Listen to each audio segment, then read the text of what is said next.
This should be the third and final. Now keep up. Aaron is his name means light. Moses, his means drawn out of the water. Now, if Adam becomes a bastard, that is illegitimate, not of the Father by the Word, then the power that Christ came in to make us the sons of God is the Word. That is the keeping of the daughters, the 10 Commandments.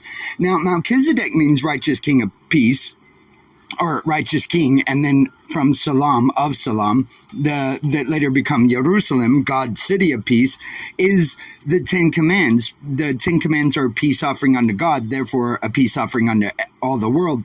Now, Abraham means God, or father of many nations, one who has received blessing to be father of many nations.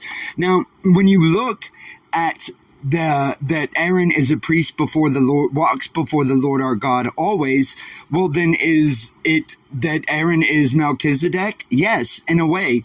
Melchizedek meaning righteous king. Well, that's what you're elected to be, a righteous priestly king.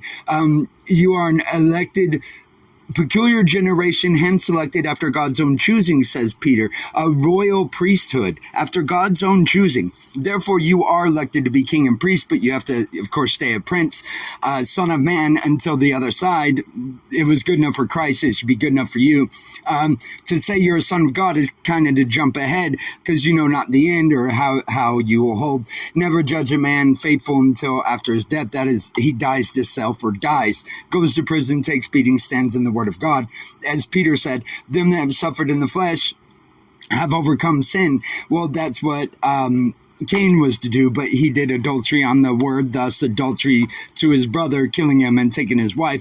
Point being is that in the word is how you are the firstborn. Now, if Israel is the firstborn of the Lord our God, of the Lord, as stated in Egypt, let my people go, even Israel, my firstborn, 400 and something years after Israel has passed. Is it that God is a fool? No, he is the only wise. And he still uses Israel as a name today.